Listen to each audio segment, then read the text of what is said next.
Most High in Christ. All right.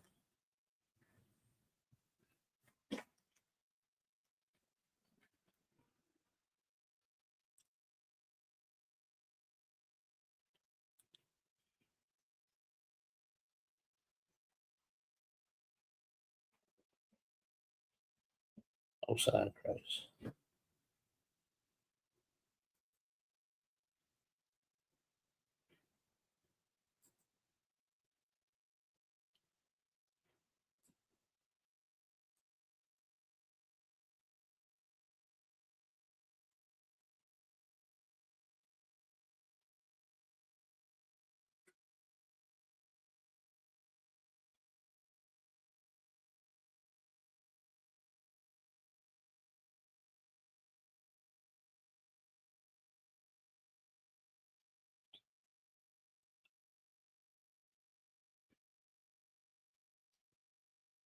Okay, Most High in Christ. Shalom is on peace also 5,000 Shalayala. Original Israelite School of Universal Practical Knowledge. Come out of 1 West, 125th Street, Harlem, New York. It's Tuesday, the Brotherhood class. All right. We all know that brotherhood and sisterhood is synonymous. You understand? Meaning what? Meaning it is the same thing. All right. We hold brothers and sisters accountable on the same terms. All right. That we ought to be brotherly and sisterly towards each other. All right. Now, what I want to go into real quick because we run a little behind on time. We have some technical difficulties. What I want to talk about is the word enemies. All right. We see the word enemies throughout the Bible. Some of us may get confused and not understand what some of these scriptures mean in regards to love your enemy. As some say, don't say not to trust your enemy, things of that nature. All right. So we want to go over the word enemy and get some different context about it. So we'll know who we should love and who we should not love. Because there are some enemies that we should not love at all. You understand? And some people may say well, that's not true. You got to love everybody. They can't show that nowhere in the Bible where it says love everybody. God said love everybody. That's just a lie. You understand? There's no way in the world you can love everybody. Okay? If somebody was to sexually assault your child, you're not going to love that person that sat there and forced themselves on your daughter. You ain't going to sit there and love, well, brother, look, I love you. It's okay that you went there and punched her in the face and took her virginity forcefully. You understand? No. So there's no such thing as loving everybody. There are some enemies out there. You understand? And we're going to go over a few scriptures to determine who's an enemy, who's not an enemy, so forth and so on. And what does it mean to never trust your enemy? What does it mean to love your enemy? You understand what I'm saying? So we're going to go over a few scriptures. I want to get right to it. Let's go to the book of Ecclesiasticus, all right? In the Apocrypha, we're going to go to Ecclesiastes chapter 12. We're going to start at verse 10, and we're going to read about an enemy, okay? And give a description on how we should act towards this enemy and the characteristics of this enemy, all right? Let's read what you got, Paratazar. Come. Ecclesiasticus chapter 12, verse 10. Never trust thy enemy. Now, this is clearly what it says straight off the bat. Never trust your enemy. Never. All right. This is what it's saying here. This is not words that I wrote. I'm not a poet. You know what I'm saying? I didn't write this book. This book was written 2,000 years ago. These words existed way before I was even a thought. You understand what I'm saying? This said never trust your enemy. Go ahead. Come. For like as iron rusted, so is his wickedness. You understand? Just like iron rust, so is wicked. Now you might say, what does that mean? What that means is this: just as much as iron will rust one day, whether it gets too much air, too much water, whatever the case may be, iron's going to rust. And eventually, this enemy that we shouldn't trust, eventually, just as sure as iron rust, you will eventually see that they are extremely wicked. All right, this enemy is what we're talking about here, the one you should never trust. Eventually, you'll see that he's wicked as hell, or she is wicked as hell. You understand? A lot of people tell us, well, y'all the Black Ku Klux Klan and this, that, and the other, and whoop-de-whoop-de-whoop. And y'all hate white people and this, that, and the other. Listen, you can say that all you want. That's perfectly fine. One thing you should say is that we love our people extremely. You understand what I'm saying? We love our people extremely. Now, if loving my people is considered hating other people or hating the race that hates my people, then so be it. You understand what I'm saying? So be it. I love my family. You know what I'm saying? I love my child. I love, people that I love. You understand what I'm saying? And I hate whatever would hurt them. That's just a fact. So therefore, we love our people extremely. You understand? And the scriptures say for us never to trust our enemies. Because just like iron rust, you will see their wickedness eventually. You understand? Who's that? You know, the white man plays that role like to the T. Some of y'all might have some teachers or some supervisors or some professors or something. And they come off real nice. They start off real nice. Oh man, you got the job and all of that. And then one day you're gonna find out, oh, Karen ain't as nice as you thought. You understand? Ain't as nice as you thought. Eventually that wicked stuff gonna come out because they're naturally wicked people. How do I know that? It's because of their resume. All you got to do is look at the white man's resume and you see how evil he is. You understand? There's no doubt about it. He's so wicked, he puts it in his history books and teaches us about it. You understand? He has a holiday called Thanksgiving where he slaughtered 77 million Native Americans. Slaughtered them. Took their land, threw them on some reservation somewhere, gave them all the liquor in the world to be drunks and get them all messed up and discombobulated, and then made a holiday called Thanksgiving. Thank you for giving me all of your land and all of your inheritance, everything. That's how wicked this man is. You understand? He started off real nice to the Native American brothers and sisters. Started off nice and came and he just was humble and wanted to learn how to survive. And they taught him how to live in the wintertime and survive in the winter and how to grow crops and how to eat, how to wash his funky ass. You understand? And then he turned around, gave him blankets with a smallpox on it. You understand? And then went and slaughtered all the buffaloes so they wouldn't eat. Raped, you can't say the word, raped their women, killed their children. You understand? Took them on a trail of tears and slaughtered them and everything. But they started off real nice. But just as iron rust, their wickedness does show. Keep going. If I may, people think smallpox is like synonymous with chickenpox. Don't realize smallpox is agony death. It's an agony death. Yeah. Smallpox. Not only you itching, you in pain. It's not like chickenpox. But people always say, people don't think smallpox is bad.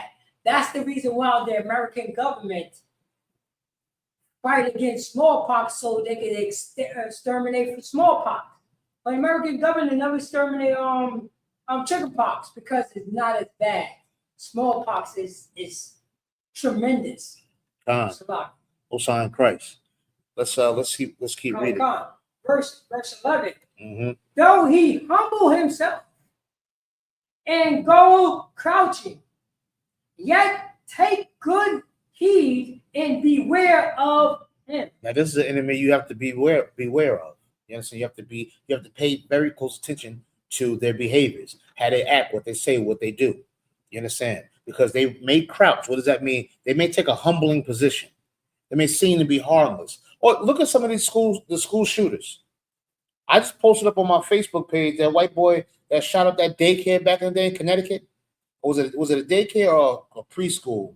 Either way, he killed 26 kids, killed his mama, then killed the teachers, when he slaughtered everybody, and then unalived himself. You got to say unalive, right? Unalived himself. And if you look at him, he looks like a dweeb. He looks like a little geek, someone you would give a wedgie to or something, and a noogie. You know what I'm saying? And mush him. Look like a little nerd, a little punk. You know what I'm saying? And he went in there with some assault rifle and slaughtered all the children. Look at Dylan Roof. Look at little tiny little skinny Dylan Roof, little innocent white boy. He went up in that church and he just wanted prayer. He wanted to sit there in them old church, them old church folks. The church keeps the front door open. You can walk in the church any day you want. That's right. That's how dumb they are. You know what I'm saying? You can walk right up in that church, and while they're downstairs frying fish and getting canned beans and all of that stuff together, some white boy can walk up in there and they don't say, who the hell's this white boy? See, in here, the white boys can't come in here. A white boy knocking that door, it's a problem. You know what I'm saying? He's not coming in here. But in the church, they see the white boy and say, look, ain't God good? He brought a white boy on into the, yeah, just happy. And then he goes in there and slaughters all of them. Dylan Roof went in there, slaughtered all of them. He has sexually assaulted them old women before he killed them. You understand? Before he killed them, went in there and just slaughtered them. But he was an innocent looking white boy. They wouldn't have Bible study with him. You understand? What does that mean? According to the scriptures, he humbled himself. He was crouching, but they didn't beware. They wasn't aware, and they didn't beware his activities and who he was. The antennas ain't going to say, what's this white boy doing in here? You understand? Because they didn't know that they should never trust their enemy. Because the Christian church don't teach you that. The Muslim mosques don't teach you that. They don't teach you to never, ever trust your enemy. And who is your enemy? These other nations, and there's no doubt about it. If you don't believe what I'm saying, go ask the other nations. They'll tell you. They'll tell you. The white boys, they'll tell you. That's it. And they can deal with you. That's it. They say, yeah, well, I can work with a nigga, but I don't want you to live in my neighborhood. I don't want you to be my neighbor. I don't want to see you coming home with my daughter. And that's fine. Guess what? Me either. That's right. I don't want to be your neighbor, and I damn sure don't want to see you with my child. I'd rather have a heart attack and lose my limbs or something than to see that. You understand why? Because I know to never trust my enemy. To tolerate and deal with on a work basis, when you have no choice, fine. Go to school with them, okay. You know what I'm saying? But in my home and in my personal space and all of that, Why? Because I know about Dylan Roof. I know about Thomas Jefferson, the president that slaughtered people. Slaughtered Native Americans.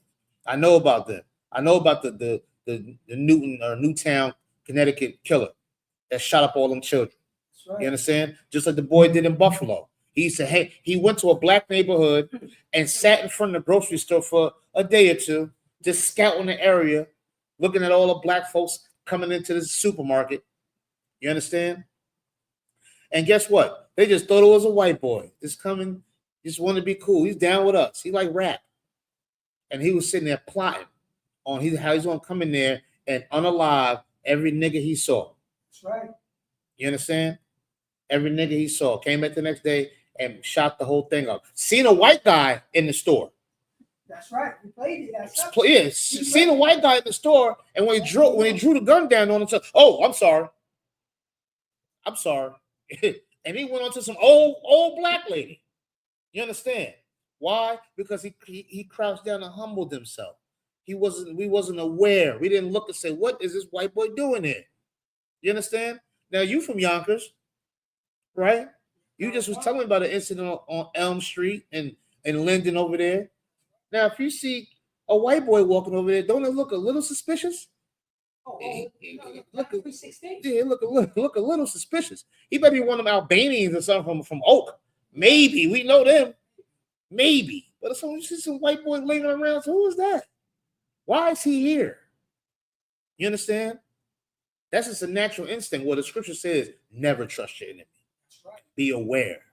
You understand? Keep going. And though shall be unto him as if thou hadst wipeth away, wipeth a looking glass. Go ahead. And thou shalt know that his rust have not been altogether wiped away. Right. It's like looking in a looking glass. So you could try to make this man feel as good as he want.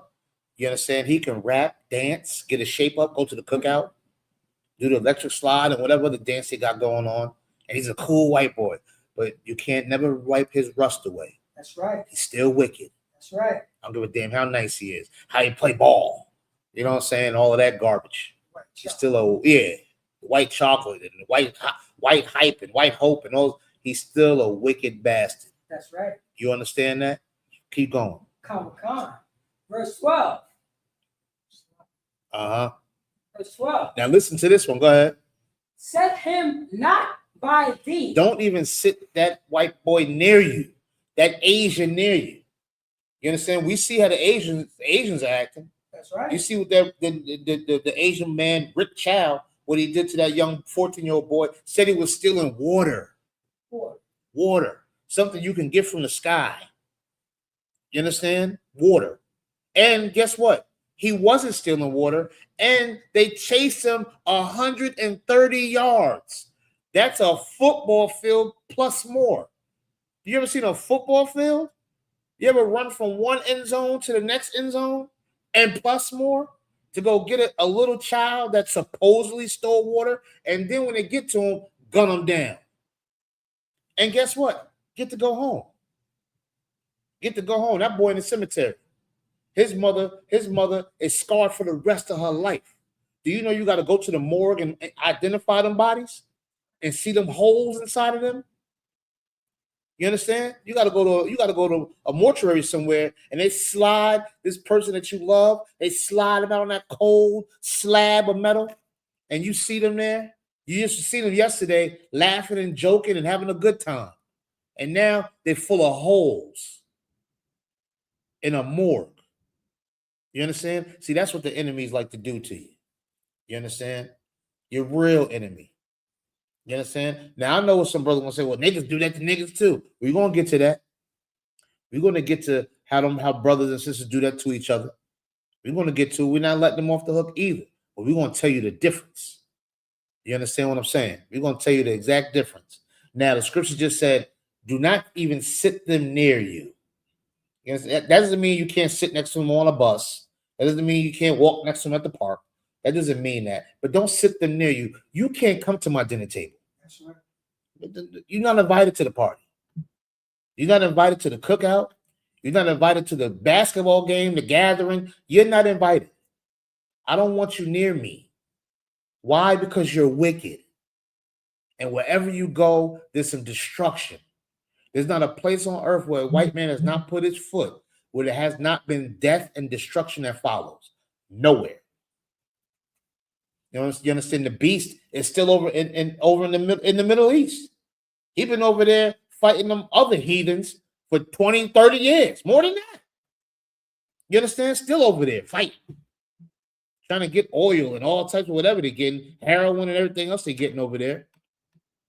You understand? Don't even sit them by you. This is the enemy we speaking on now. Keep going, brother. Come.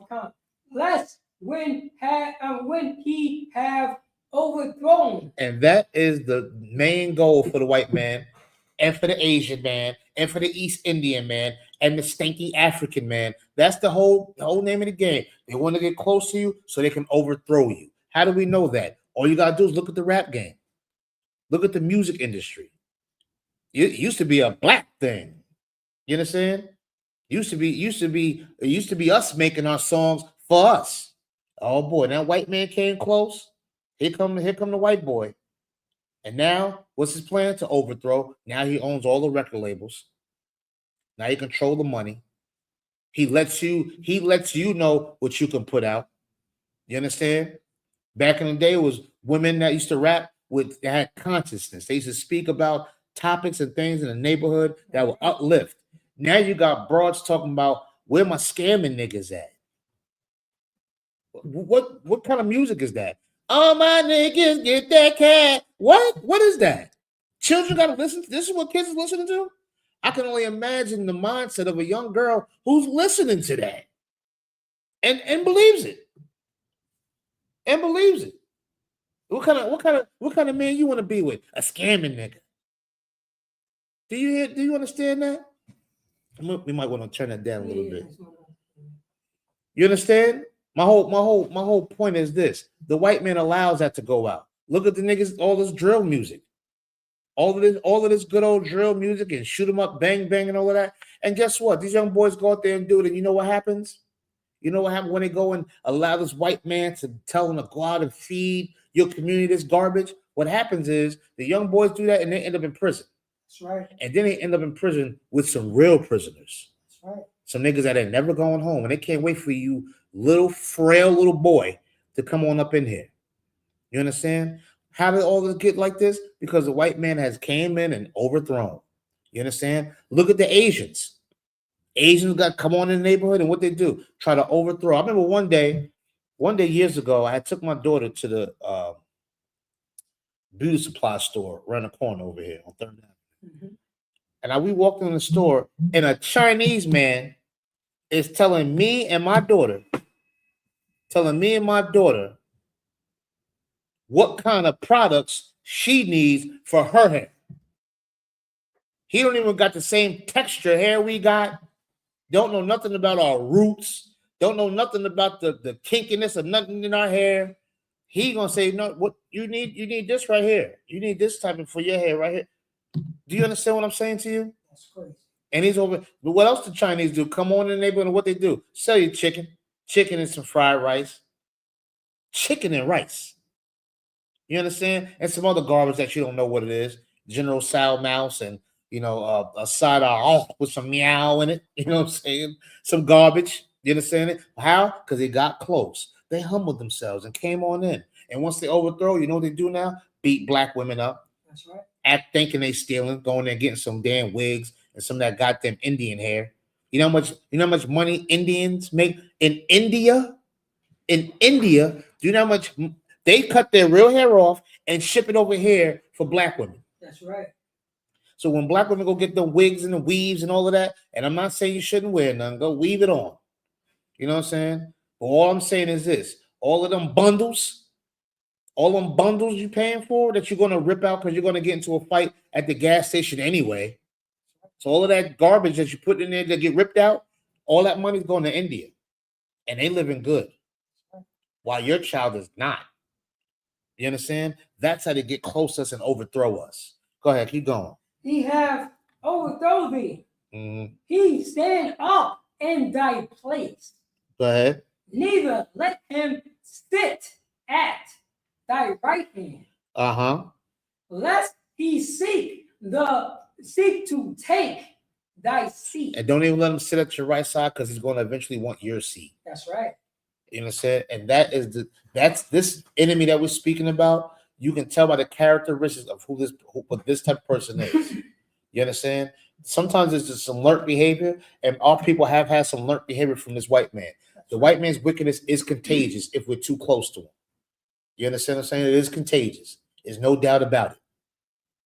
You understand? Keep going a little bit more. Come. And though at the last, remember my words. Now, do me for drop down to 16. Come. Ecclesiastes, chapter 12, verse 16. Oh, and enemy speaketh sweetly with his lips. Yeah, the enemy speaks sweetly with his lips. It might speak nicely. You know what I'm saying? Help you out, get you a grant, maybe. Help you out, give you some food stamps. Talk nicely to you. Talk real sweet to you. You understand? White guys, they seem pretty nice, right? Our police officers, they come up fairly nice sometimes. Yes, they do. We're just here to help. What's going on? It's a situation. Sounds nice. Go ahead.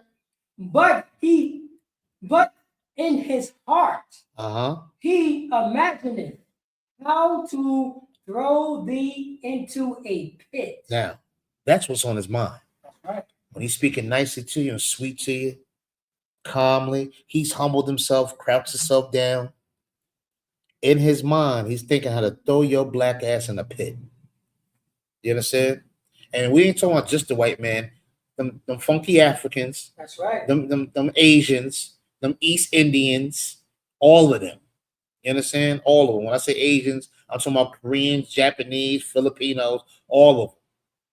All they want to do is get close to you, be humble and cool. You understand? Talk sweetly. But really what they want to do is throw your ass in a pit. And what pit is that? The prison or the graveyard. You understand? That's the place that they got for us. That's where they really want us at. You understand? And they make it obvious and clear. There's no doubt about it. You understand? You see what happened to the boy Nolan Wells, right? Somebody didn't tell Nolan Wells, for those who don't know, the young black boy that went out on that boat with some white boys. Now, you know, black boats and white boys ain't mixing. You know, that's how we got over here. That's how we got over here. White boys in a boat. You understand? Nolan Wells went out with the white boys. You know why? Because his Christian parents never said, "No, trust your enemies. Don't trust them white boys." That's right. Hell no, you're not going. That's right. No, you ain't going. No, I'm not. No, you ain't going with them. I'm grown. Yeah, you are grown, and you ain't going. How's that? You're not going. I'll talk to their father, whoever I got to talk to. It's not happening. You're not going. Because you know why? I love you too much because you ain't coming back. They're going to kill you on that boat. And showing up. This happened in real life. You know what I'm saying? There's a brother up in Arsenal that went out with some white boys on the boat and he never made it back. Found him floating somewhere in the water. You understand? Go ahead, Baraza. You want to say something? No, you're dropping it so hard by you're going west. And that's what's wrong with our people. It's like, not these white folks. Yeah. These are the good white folks. Right. That's the problem. You know what I'm saying? With Yasha, that's the problem with our people. We like we make it like an individual thing. Right. Like, oh no, these white folks over here is good. Yeah. Instead of looking at them as, you know what I mean, as everybody. Like, why you want to, you know what I'm saying? That's not the status quo. Right. That's not the status quo. Why you want to look at them? No, look at them as they all deviants. Right. You know what I mean? Absolutely. I'm not going to be a victim. But that's what's wrong with our people, not these white folks. These white right. folks are good. You know what? We went to school. You know what I mean? I went to the I went to the school. You know what I mean? You know, these is good white people right here. I don't got no problem looking at them as evil. Now your son is gone. Right. And that's what they're thinking about. I should have said, I should have listened to, you know what I'm saying, Muhammad Ali when it's 1,000 when they say 1,000 poisonous snakes. No, he said if there's 10,000 snakes, I don't have time to pick out which ones are poisonous. I'm gonna close the door on all the snakes. I'm not gonna sit and say, well, this one squeezes everybody, this one bites. Oh, that's a little garden snake. No. Get rid of them all. That's it. Load them up, round them up, boot them out. You understand? And that's the attitude we have to have towards these enemies. You understand? For safety precautions, for safety reasons. And listen, let me tell you this. What's wrong with that? They got a whole Chinatown, you know. You go down to Canal Street, it's Chinatown. This place upstate, you've been to Muncie. Oh. You go up to Muncie, it's all them fake Jews up there. The Jewish man. All in the community, got their own police, got their own crossing guards, hospitals, everything else. What about in the Bronx? You want a slice of pizza, you go to Little Italy. They got Little Italy over there. Nobody says nothing. Nobody says them Chinese people are racist. Nobody says nothing. Well, how come I can't have Nigga Town? I'm wrong for that? Because I want Nigga Town? I'm wrong for that. I got a problem. You know, I'm polluting these kids' minds. Yeah. And it's in Chinese and Mandarin. Yeah. It's in Chinese and Mandarin. All on the wall. You can't read. You don't know what store that is. There's some scratch up there. You don't know what store it is. But guess what? You don't have to know because you can't go in it. You don't got to know. It ain't for you.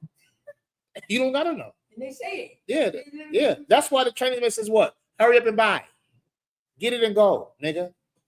And guess what? I'm going to come to your neighborhood and you ain't going to do nothing about it. You're going to love me. You're going to eat all my chicken and you're going to give me $15,000 a week so I can send my child to college for free. They don't want for nothing. You understand? They can go. They don't need scholarships. We pay for it. That's right. That's it. Go get you some Fu Young so little Chin can go to college and go on vacations and all of that. We know what our vacation is? Going down south somewhere, going to Virginia, North Carolina, some garbage. You ask the average black kid, you ever been to Disney World? No. Now, ask the one that's selling that weave and all of that. Their child's going to Disneyland, all of that. They're going to the Eiffel Tower in France, and they're going to Italy to take the boat on the water and look and all of that garbage. You understand what I'm saying to you? All for our dollar. Why? Because they get close to us and they want to overthrow us. You understand? Speak sweetly to us, but they want to throw your child in the pit. That's right. They want to throw you in the pit. Just like that Asian man, Rick Child, shot that boy down like that. Because in his mind, you understand? In his mind, he wanted to throw that little boy in the pit. Now keep reading. We're gonna get off of this. He will weep with his eyes. Yeah, he's gonna act like he care about you. You ever meet white people? You ever meet some white folks and they say, I help black people all the time. I help black people all the time. You know, all the time. You know, they act like they want to help. You know, sure, I hear you. That's how they did it with the music industry. That's right. Yeah, we just want to help. We want to help. Took everything. You understand? Niggas is 85 years old. Talking about the hip, the hop, they still got to perform because they ain't got money to retire. Usher's out here with his shirt off trying to sexualize women. He damn near 50. Uncle Raymond out here with Chris Brown sitting here trying to kiss on women. nigga, we the same age. She out there, ooh, and all of that. That white man got niggas out here dancing, doing tricks and all types. That man teaching the brothers how not to get yeah, he should. At this age, he should have a record label and be looking for some young talent out here to teach them how to sing and how to produce and get into the game and how to become something. No, I mean he's out here with oil and shit. Excuse my language. You know what I'm saying? Trying to run up on somebody else's woman. You understand? But look, this is what the white man got him doing. Hey, brother, get your money, brother. You understand? But this is what he do. You know what I'm saying? Talk nicely to you. Keep you broke. Keep you overworking, underpaid at all times. You understand what I'm saying? And then what? You got old niggas like Smokey Robinson, 90 years old, still trying to spin around on the stage singing at 90. Been making music since the 50s. He's still singing. He can't even retire. White man said, oh, no, nigga. I need all of you.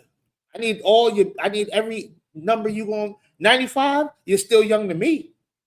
Still young. Now get your ass out there and twirl around, cut out your hips and your arthritis, spin around and get this ticket money. That's right. You understand?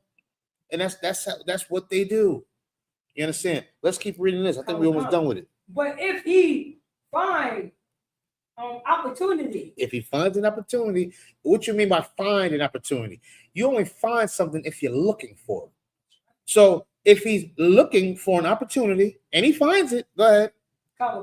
He will not be satisfied with blood. He's not satisfied with just your blood. Mm-hmm. This enemy that we speaking about is none other than these goddamn heathens. They're not satisfied with your blood. Did you see the young stupid boy that shot up one of these little rappers, Fulio, something like that? Or Coolio, I forgot his name. Fulio, I know that's in the name somewhere. Shot the boy up, right? Got arrested. All right, probably listened to some drill music, you know what I'm saying? And all of that other garbage that ain't gonna mean nothing once they get to their 40s. And all that garbage is gonna be out the window. There's gonna be some new young punks out here. But anyway, the young boy, 20 or 21 years old, incarcerated now because of that. Went to court. He's in there crying now. He was a gangster not too long ago, crying in the courtroom now. And the white man said what to him? White man said, we ain't gonna put him to death. What we gonna do? We gonna sentence him to life because we want sweat equity out of him. What does sweat equity mean? I want sweat. He said he's young. He's 21. We're not gonna put him to death. He's going to be a slave for the rest of his life. That's what sweat equity means. That means I'm going to work you. You understand? And now he went from being a gangster, which he never was, you understand, to now the white man said, I'm not going to kill you. I'm going to work you for the rest of your life. Just like Usher, just like Smokey Robinson, just like LeBron James is 50 and he's still dribbling the ball. His fucking son, his son is playing. I'm not knocking him. He's athletic. Keep going. You know what I'm saying? I want to check it also. Yeah, but I mean, but he wanted to listen. Why am I gonna get all of it? You understand? If he finds opportunity, he want more than your blood. He wants your breath, your life, your kids. He want it all. I'm telling you, they don't have no mercy. You get up in that white man's court, trust me. Trust me. They had no mercy on you. They're gonna paint you to be a horrible, horrible person, and they're gonna make you pay. Trust me. You want to say something? Well, come. And this will let you know, like, you know what I'm saying? Let's say your father passed or your mother passed. Uh-huh. And if the house ain't, you know what I mean? And they've been paying on the house for the past 40 years. Uh-huh. The white men still want your money when they dead. Oh no, yeah. They still want, you know what I mean? If they was in debt, the children got to pay that debt. Yeah. Oh yeah. You know what I mean, they don't want, they don't want the blood. They want your children's blood. Yeah. That's why you say the debt have been passed down. Yeah. Even though you've been paying, even though you paid more than the house was worth, even though you paid more than the house was worth, the house was worth 30 grand. You paid 60 grand, and the white man still wants money. Well, listen, that's a fact. He gonna want it. And like you brought up a good point. They don't stop. If Grandma Ethel died and she owes some money, they're calling you. Like, are you Ethel's granddaughter? Yes. You think you about to get a check? Yeah, you gonna get a check, all right? Yeah, Ethel owed me $16,000, and I got your name down here. What are we gonna do about this?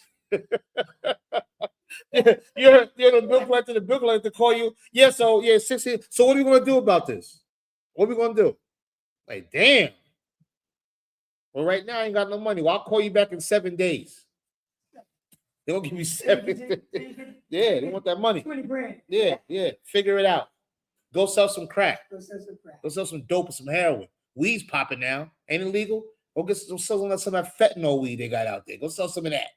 You know what I'm saying? Go destroy yourself in your community and come on back and get my goddamn money. You understand? That's just the attitude of the white man. Then I want to take you to court. Yeah, then we'll do that. Now, let's drop that. Let's go to the book of Matthew real quick, all right?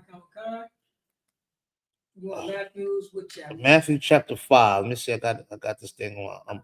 I'm learning how to be new school now. I gotta it's on my phone. You know? I used to write things down. Now you. Oh, you doing the phone? Yeah, I'm the phone. You do like me. I'm old school. You see my notes? Old school. I be asking dumb questions like, "Yo, what is it?" They be, look on your phone.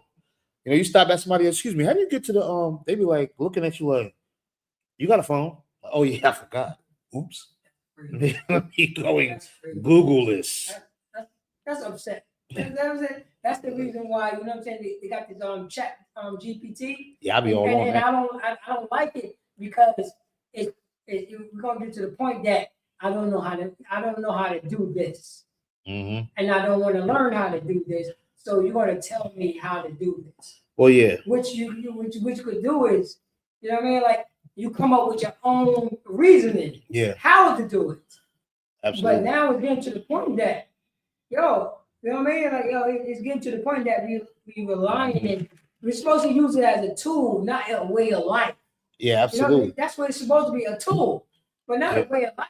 Oh. And you see how Cap is destroying these brothers. Hold on, I want to stick to the topic. Here we go. Chat GPT and Cat killing them out. Yeah. Hold on. Yeah, hold on 1 second. That's my fault. Nah, you good. We vibing. I don't like it because yeah. I see, you know what I mean? I see people do not study. They just study chat GPT. That's all right. Well, listen, I don't give a damn what they do as long as they get it. You know what I'm saying? Just get it. As the Most High God bless us with it, we're going to utilize it and use it.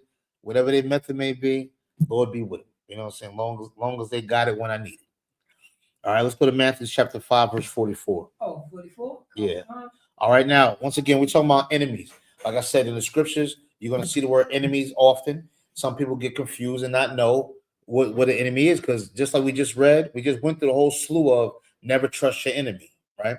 Never trust your matter of fact, hold on. I want before hold Matthew 44. Hold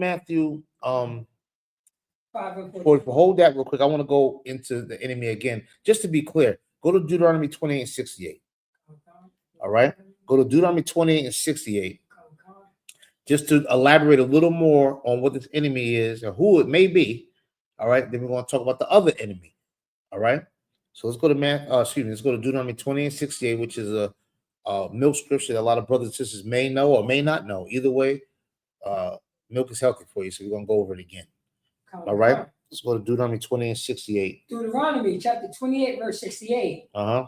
And the Lord shall bring thee into Egypt again with ships. Now, we all know what this means. For those that don't know, when we say bring you into Egypt again with ships, that means the Lord's going to bring us into bondage with ships. Now, we all know who this fit. The Jewish man says this is for them, that they were brought into bondage on ships. We know it wasn't them. We know it was a bunch of niggas, a bunch of Latinos, you understand?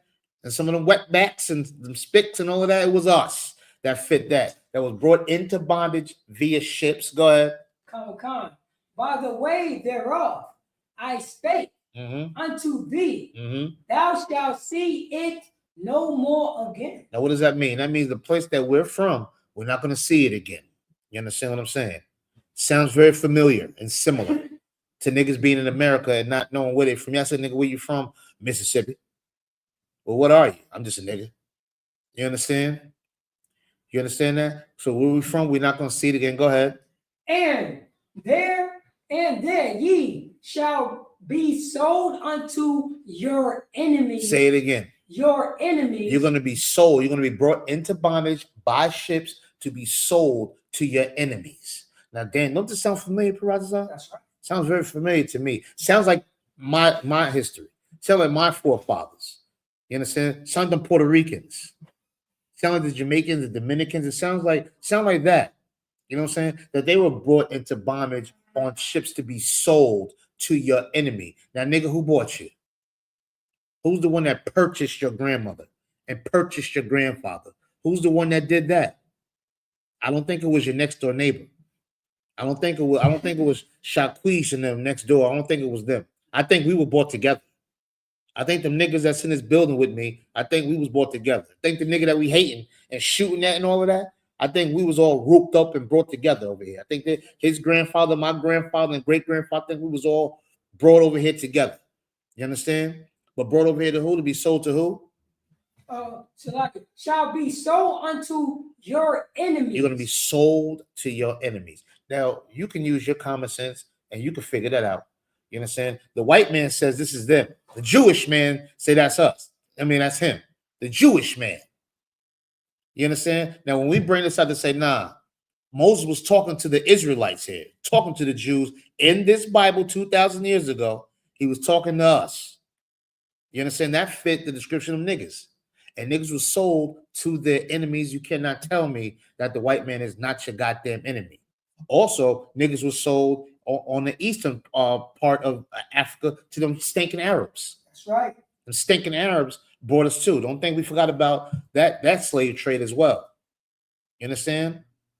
We always talk about West Africa, but them over there in East Africa, they took a lot of our women, them stinking East Indians. They sat there and forced themselves on our women. You know what word I want to use? Raped them. You understand? Just to make children out of them, and then they kept the woman in slavery. They castrated the black man, cut his testicles off so he wouldn't have no kids. This is the history of our people. So we were sold to this white man, sold to them stinking Arabs. You understand what I'm saying? And that's why they are enemies, as per the scriptures say. You understand what I'm saying? You can keep going with that. Come. So unto your enemies for bond men and bond women. Just to be clear, we were sold to our enemies to be slaves, and we're still slaves to that enemy to this very day. You can say what you want. You know what I'm saying? We're still slaves to them today. That's it.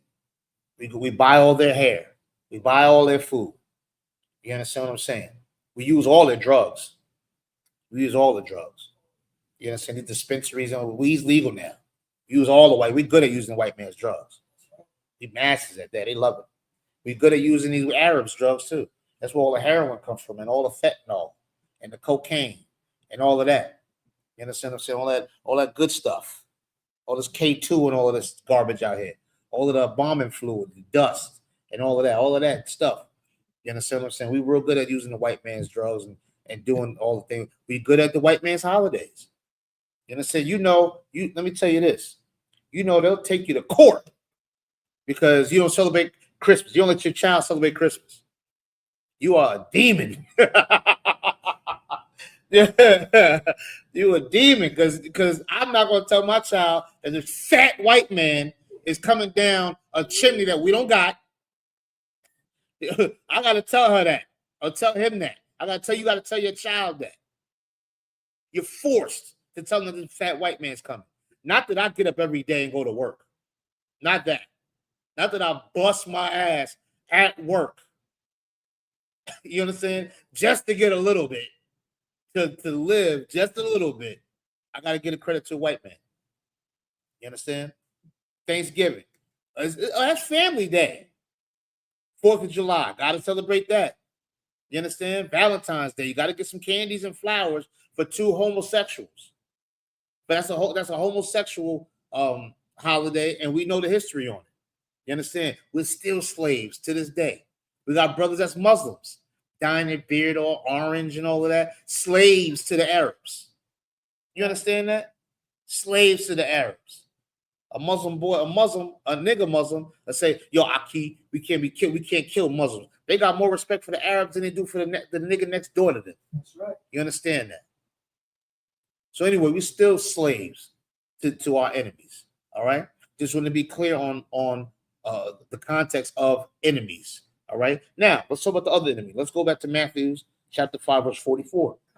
Matthew chapter 5, verse 44. Uh-huh.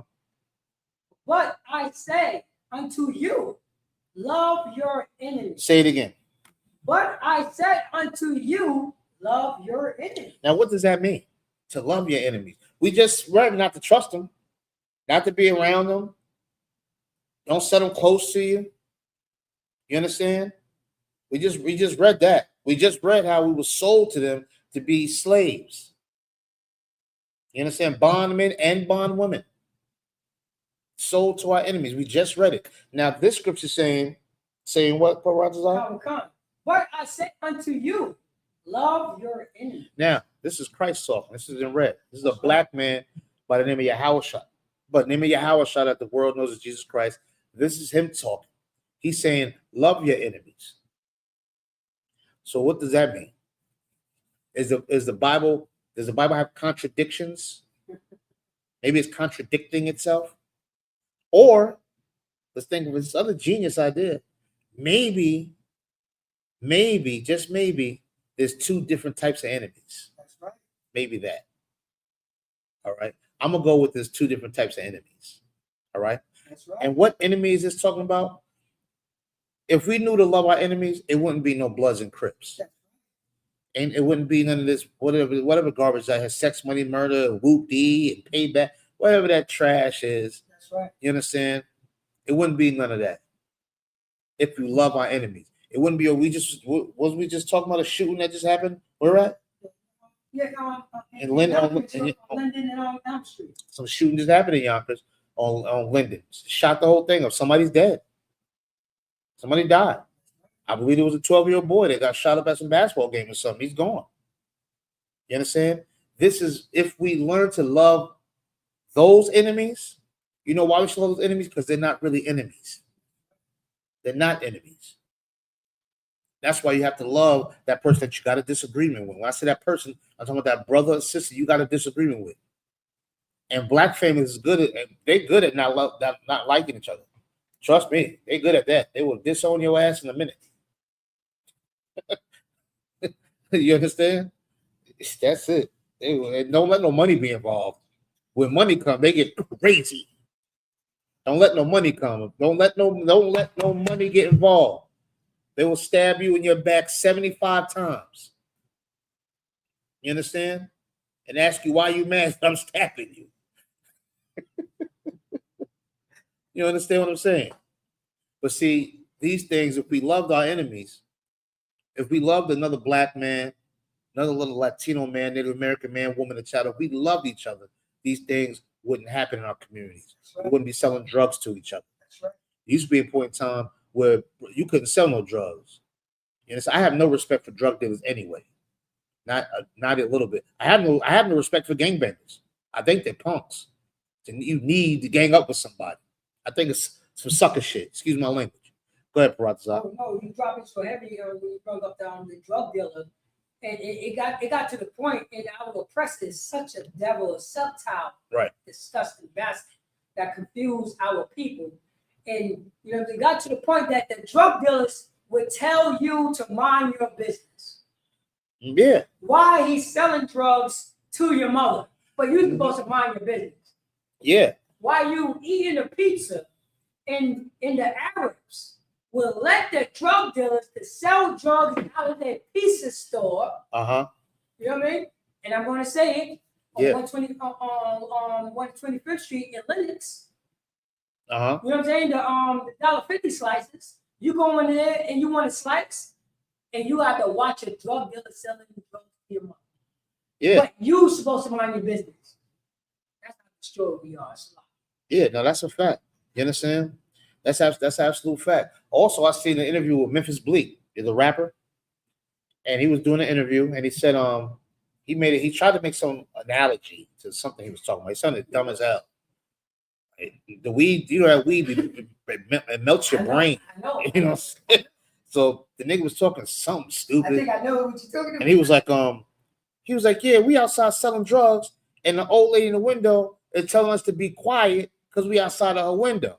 And he says, yo, how many times we gotta tell this old bitch we out here selling drugs? I said, damn. Like that's the attitude. You understand what I'm saying? Like that's the kind of that was disgusting to hear that. Like, damn. Like, and especially it's now. Helpful. It was helpful. Like, yeah, that's somebody's mother, you telling grandmother, telling that bitch we outside selling drugs. I don't know. Anyway, my whole point in what I'm talking about right now at this moment is that we need to learn how to love each other. And I'm not knocking brothers and sisters that have been involved in any type of these activities. Some people do things out of survival, and it's understandable. You understand what I'm saying? But when you know better, you do better. That's right. So what I'm saying is this: if we learn to love our enemies, so-called enemies, you understand? How many brothers and sisters that we know have been shot down by somebody they grew up with? That's right. They grew up together. They know each other, and now they're shooting at each other. It's insane. You understand what I'm saying? It's absolutely insane. Keep reading. Come. Bless them that curse you. Say it again.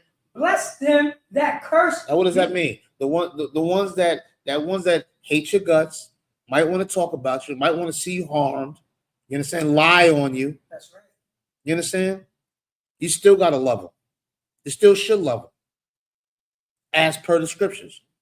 Why? Because it's not an enemy. You understand? They may be called the enemy. They maybe they think they're enemies, but they're not. That's right.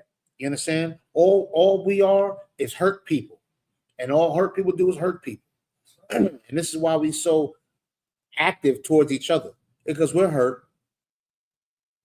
You understand? And instead of sitting there talking about our pain, what we rather do is shoot it out, harm each other about it. You understand? This enemy right here is not talking about love that white man. It's not talking about love them Arabs. It's not talking about that. You can never love them. That's right. You understand? You can never love them. How do we know? Because the scriptures just said, as iron rusteth, you will see their wickedness. I'm paraphrasing. You understand? But this enemy right here, this enemy is your brother, your sister, your husband, your wife, your child, or your children, your mother, your father.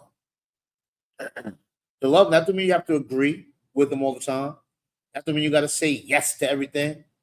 You understand? But we shouldn't want to harm each other. You understand? We shouldn't get to that point till we want to harm each other.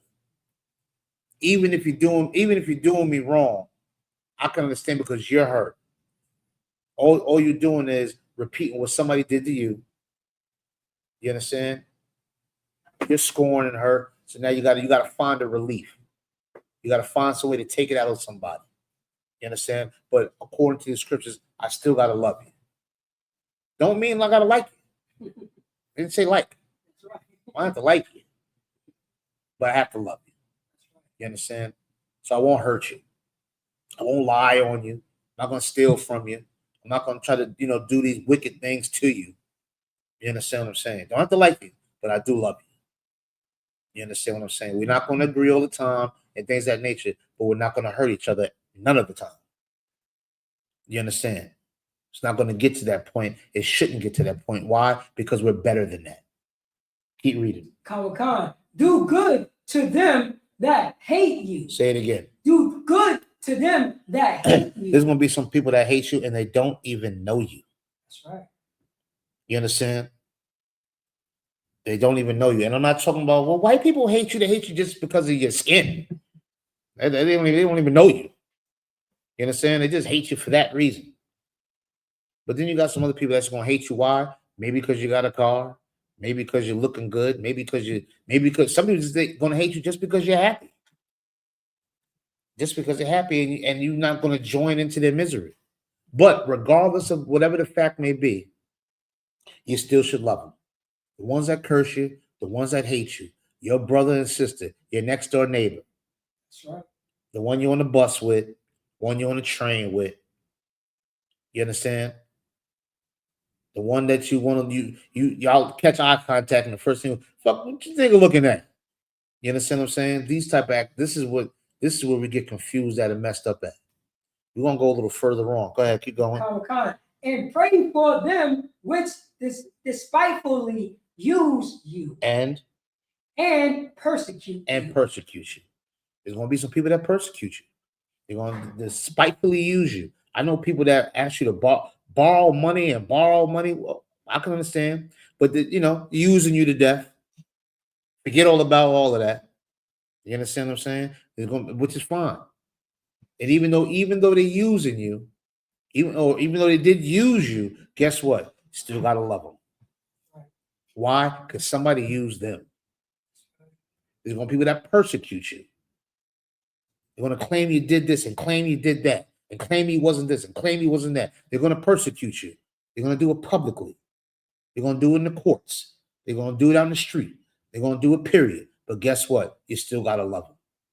You understand? Now, drop that. Go to 1 Thessalonians real quick. 1 Thessalonians chapter 3. Yeah. Go to 1 Thessalonians chapter 3. Chapter 3. Yeah. All right. We're gonna stay in these scriptures right here. All right. I'll go to 1 Thessalonians chapter 3. Mm-hmm. Can you minimize that on there? Yeah. I'll do it right now. I just want to be able to see it. Now take your time. All right. So real quick, what we're talking about here is what? When we see the word enemy, we have to know who our enemy is. You have to know there's one to be loved and there's one to be aware of. There's one that you should absolutely stay away from and despise. And then there's one that you're going to have to love them. You have to work with them. You have to be patient with them. Have some forbearance with them. You understand? You're going to have to show some charity, edify them, pick them up, make them better. You're going to have to deal with them. I got some friends in my life that they won't even let me quit on myself. Shit, they love me more than I love me. You understand? Why? Because we have to learn to love each other and not count each other as enemies. I'm talking about us within this house. When I say within this house, I'm talking about the lost 12 tribes of Israel, so-called Black, Latino, and Native Americans. We have to learn to love each other because we already know China love each other. They got a whole Chinatown. We know the Italians, they love each other. They got a whole little Italy. You know what I'm saying? They got their thing going on, and whatever they got going on, let them happen. We need to focus on our thing. And we not enemies. The white folks do that. They got the mafia and all. They can go and knock each other off or whack each other, whatever they call it. But that's not our culture. Our culture is to love each other. You understand? This is why we can throw block parties and cookouts and barbecues, and we do the electric slide and the Tootsie Roll and all this other stuff. Well, let's say how after the water dance and all. We got all types of dances together. You understand what I'm saying? Because that's our nature, is to be together, not to be enemies. And as soon as something happened, as soon as somebody owe you something, they said something to you, did, or whatever the case may be, might have been an accident, might have been on purpose. But we don't find it in each other to forgive each other and love each other. You automatically mark them off as an enemy. You understand? You automatically mark them off as an enemy, and that's not what we're supposed to do. Let's go to 1 Thessalonians chapter 3. Mm-hmm. Chapter 3, what you want to do verse? I want to scroll down. Go to 15. But I want to but I want to see it. Oh, you only go to 13. Oh, let me see. It might be 2 Thessalonians. Oh, you say 2 Thessalonians, right? It might have been. Hold on.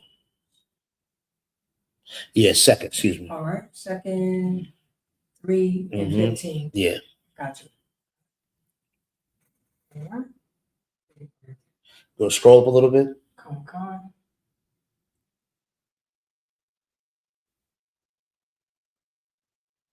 on. Let's start at verse 14. Come on. 2 Thessalonians, chapter 3, verse 14. Uh-huh. And if any man obey not our word by this Epistle. note that man. Now, if the man's not obeying the words of this epistle, meaning what? This man's not listening to the word of God. He's not listening to what we're talking about. He's not into this. He might be selling narcotics. He might be out in the streets. He might be doing something, you know what I'm saying, that may be considered wicked. You understand? Maybe he's doing something that's not righteous or what we do. You understand what I'm saying? Go ahead. And have no company with him. I think you skipped over note that man. Oh, you want yeah, it's a lot. Come. Note that man. Now, you pay attention to that man. If that man's outside in the world, so to speak, as we say in here, if he's outside, he might be doing something. Like I said, he might be. I'm around a bunch of gentlemen all the time. You know what I'm saying? They might smoke weed. They might do this and do that, whatever the case may be. Yeah, of course, you have to note that, man. You have to say, okay, well, this is what that brother does. This is what that sister does. You note that, man. Go ahead. And have no company with him. What does that mean? Not to have any company with people that are doing that wickedness. You understand? That means have no company with them means you don't do what they do. You understand? You don't do it. If they smoking weed and all that, then you don't do that. You understand? You don't have no company with them. You understand? If they're doing something illegal, they're doing something that harms somebody else, whatever the case may be. You understand? You note them, you know that they're doing that, and you don't keep that company. You don't do what they do. You understand? Keep going. Come. That he may be ashamed. Now, you don't do what they do. Why? Because it's going to make them ashamed. When you come around, they're going to know, oh, let me put that weed away. Put this away. Here comes such and such. You understand? You shame them by not doing what they do, by not participating in whatever wickedness that they're doing. You don't participate in it. You stay away from it. You understand why? Because it shames them. It makes them ashamed. You understand? But in making them ashamed, go ahead. Verse 15. Yet count him not as an enemy. Even though the brother or sister may be doing something wicked, maybe doing something that's not righteous, maybe doing something that's against the Most High God, whatever the case may be. You don't keep company with them. You note them. You don't do what they do. You understand? But you don't mark him as your enemy. You understand? Don't mark him as your enemy. A brother or sister do something to you, say something to you, act a certain kind of way, you don't mark them as an enemy. You don't have to do what they do. Don't have to agree with what they do. Maybe you disagree. Totally. You understand? But you don't count them as an enemy. You understand? What do you count them as? I need you to stay on that.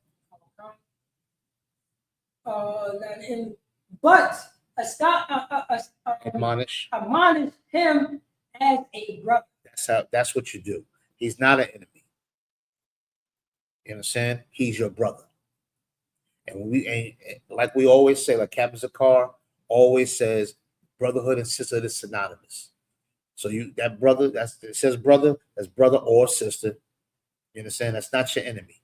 Even though you don't do what they do, even though they're doing something else that you don't approve of, something you don't like, something that goes against what you do.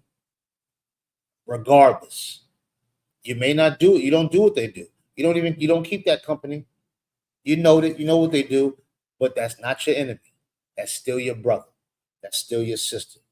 You understand, brother? Did you want to say something? Oh, no. Okay, well, sorry, Christ. Let me see what else we got here.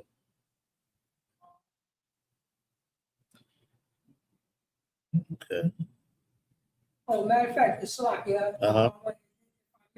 and this is going back to the Old Testament.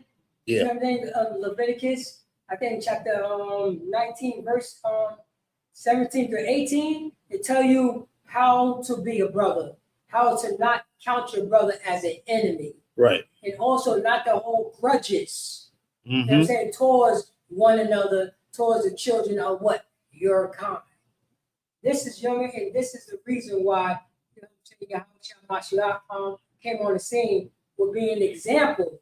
You know, the Indian coach Jesus Christ being an example to his brothers and sisters, even though, you know what I'm saying, we going through the heartaches, even though your family members is doing this, doing that, we still not allowed to look at them as, you know what I'm saying, another nation as the enemy. Because the same man said, if your brother did not hear, you know what I'm saying, did not hear you,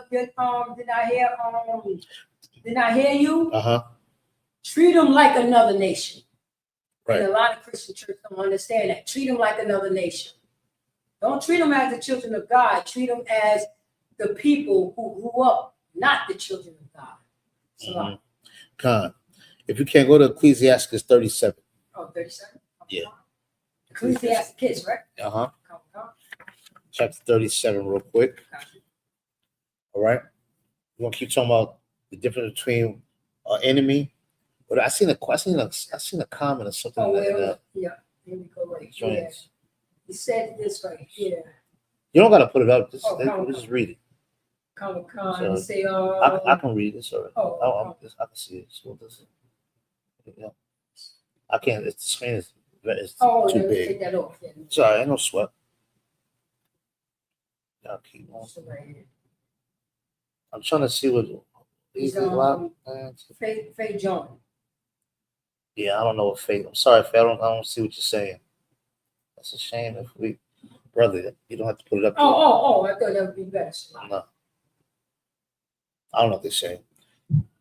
Sorry, Faye. I'm trying to read it, but I can't. I was smart in the black man. All right, let's go to Ecclesiastes 37. Comic-Con.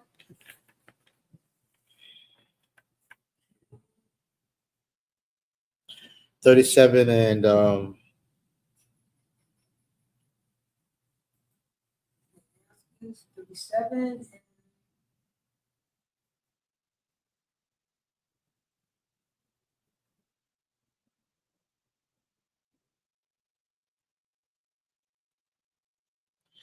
37. and 2. Oh, Ecclesiastes, chapter 37, verse 2. Is it not a gift unto death? Is it not a grief? Oh, so it's not a grief unto death. When a company when a companion, when a companion and friend is turned to an enemy. It's a grief. You understand? This is a question posed. Isn't it a grief unto death when a friend and a companion has turned into an enemy? You understand? What does that mean? When you, like we just brought up before, there's brothers and sisters that grow up together, that grow up and do harm to each other. You understand? That's a grief. That is a pain that words can't describe. You understand? How many stories have we seen of brothers that have grown up together and somehow some money had gotten away, a woman has gotten away, some type of disagreement has gotten away, some type of misunderstanding has gotten away, and has caused someone their life. You understand? It's caused a brother their life, someone that they grew up with. You understand? There's plenty of stories throughout the community and throughout the neighborhood where that has happened. You understand? I know plenty of stories where a young brother that they went to school together, grew up together, and one brother lived on this side of town, another one lived on this side of town. All of a sudden, it went from the Lawrence Street boys don't mess with Slow Bomb, and all, you know what I'm saying. And I'm naming these places that Parata's familiar with. But the East Side boys don't mess with the West Side boys, and they done went to school together. They done grew up together and everything. Played basketball together and everything, and then they have somehow went from friends and companions to absolute enemies. You understand? It's another thing in relationships where brothers and sisters together, and then something happens, they split up and it don't work out, and now all of a sudden that person has turned into an enemy. You understand? Now you got them all up in child support court. Now you're trying to have sex with their friends and you're trying to slash their tires and do all types of madness. End up punching the girl in the face, knocking the damn tooth out, and all types. Why? They were friends and companions at one time, and they have turned into enemies. That's a heavy grief. And that's a grief that we don't need in our community. That's a grief we don't need in our people. You understand? How can we grow with that grief? We can't. You understand? It's impossible to grow with that grief. To have a friend that turns into an enemy. You understand? Because it's not an enemy. It's all it is another hurt person, another hurt brother, another hurt sister. We got to take the time to speak to one another. And it's to understand what's going on. To know that we are not enemies. But the scriptures do give us a very, very vivid description on who our enemy is. It tells you what they did. They tell you that they bought you, your grandmother, your mama, whatever. They bought us to be slaves. You understand? That said that your enemies did that. Scripture says never trust your enemy. We know who that enemy is. And then you have another scripture that says love your enemies. You understand? Which means what? Love your brothers and sisters that you have a disagreement with. You understand? Even if you disagree with their behavior, you note them and you stay away from them because you love them. You don't do what they do because you love them, and you want them to feel ashamed of what they're doing or what they're not doing. You understand? But you don't count them as an enemy. You still count them as your brother. Still count them as your sister, regardless if they're not on the same page or on the same level that you want them to be or you think they should be, or whatever the case may be. There's family that disagrees with each other. There's family every family got a crackhead. Every or a drug addict or alcoholic. And even though you may not participate in that type of activity, guess what? You still got to love them. You still got to treat them like they're your brother, like they're your sister. You understand? Everybody got somebody, especially in our community. We got that family member that we ain't getting along. You understand what I'm saying? Well, guess what? It should never come to the point to where we hate each other, to where I count you as an enemy, so I want to hurt you, or where you want to hurt me. It should never get to that point. Disagree, yes. Argue, sure. You understand? You might even wrestle each other, might even get into a little tussle, but to kill you, to want to do bodily harm to you, and keep it going, and now you take mine, I take yours, you take mine, you take yours. That's how this gang violence is tearing up the Bronx. Look at the Bronx. That's right. Gang violence this kid is tearing it up. People scared to go to the Bronx. You know what I'm saying? It's scary.